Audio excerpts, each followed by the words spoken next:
بسم اللہ الرحمن الرحیم۔ السلام علیکم ورحمۃ اللہ وبرکاتہ۔ ایک بار جبرائیل علیہ السلام نبی کریم صلی اللہ علیہ وسلم کے پاس آئے تو آپ صلی اللہ علیہ وسلم نے دیکھا کہ جبرائیل کچھ پریشان ہیں۔ آپ صلی اللہ علیہ وسلم نے فرمایا، جبرائیل کیا معاملہ ہے کہ آج میں آپ کو غمزدہ دیکھ رہا ہوں؟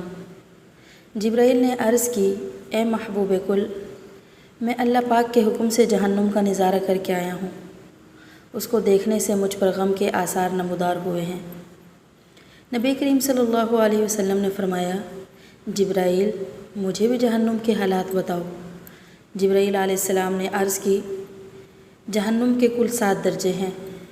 ان میں سے جو سب سے نیچے والا درجہ ہے، اللہ اس میں منافقوں کو رکھے گا۔ اس سے اوپر والے 6 درجے میں اللہ تعالیٰ مشرک لوگوں کو ڈالیں گے۔ اس سے اوپر 5ویں درجے میں اللہ سورج اور چاند کی پرستش کرنے والوں کو ڈالیں گے۔ 4تھے درجے میں اللہ تعالیٰ آتش پرست لوگوں کو ڈالیں گے۔ 3سرے درجے میں اللہ پاک یہود کو ڈالیں گے۔ 2سرے درجے میں اللہ تعالیٰ عیسائیوں کو ڈالیں گے۔ یہ کہہ کر جبرائیل علیہ السلام خاموش ہو گئے تو نبی کریم صلی اللہ علیہ وسلم نے پوچھا، جبرائیل آپ خاموش کیوں ہو گئے؟ مجھے بتاؤ کہ پہلے درجے میں کون ہوگا؟ جبرائیل علیہ السلام نے عرض کیا، اے اللہ کے رسول، پہلے درجے میں اللہ پاک آپ کے امت کے گناہ گاروں کو ڈالیں گے۔ جب نبی کریم صلی اللہ علیہ وسلم نے یہ سنا کہ میری امت کو بھی جہنم میں ڈالا جائے گا تو آپ بے حد غمگین ہوئے اور آپ نے اللہ کے حضور دعائیں کرنا شروع کی۔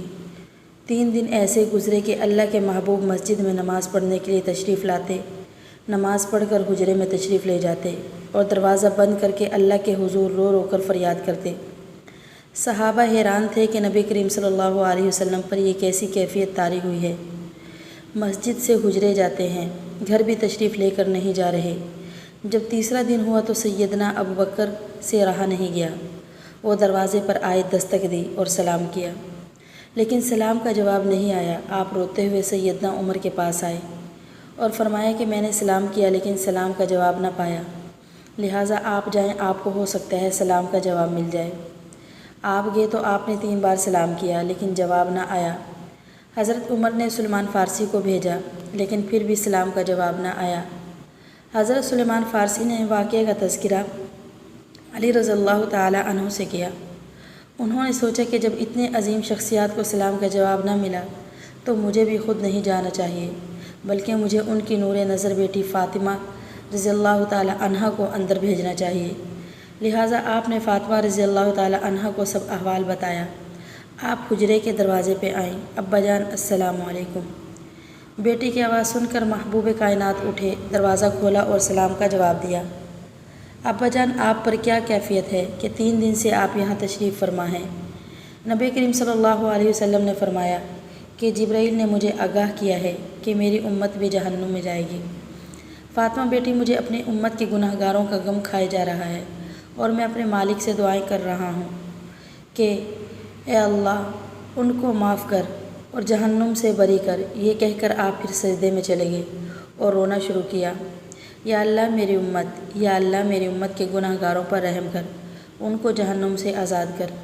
کہ اتنے میں حکم آیا، وَلَسَوْفَ يُعْطِيكَ رَبُّكَ فَتَرْضَىٰ، اے میرے محبوب غم نہ کر، میں تم کو اتنا عطا کر دوں گا کہ آپ راضی ہو جائیں گے۔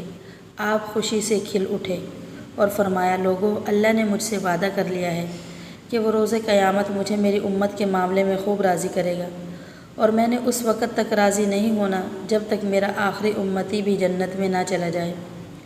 لکھتے ہوئے آنکھوں سے آنسو آ گئے کہ ہمارا نبی اتنا شفیق اور غم محسوس کرنے والا ہے، اور بدلے میں ہم نے ان کو کیا دیا؟ آپ کا 1 سیکنڈ اس تحریر کو دوسرے لوگوں تک پہنچانے کا ذریعہ ہے۔ میری آپ سے عاجزانہ اپیل ہے کہ لا حاصل اور بے مقصد پوسٹس ہم سب شیئر کرتے ہیں، آج اپنے نبی کی رحمت کا یہ پہلو کیوں نہ شیئر کریں؟ آئیں ایک شیئر کر کے اپنا حصہ ڈالیں، کیا پتہ کون گناہ گار پڑھ کر راہ راست پہ آ جائے۔ اللہ تعالیٰ عمل کی توفیق دے۔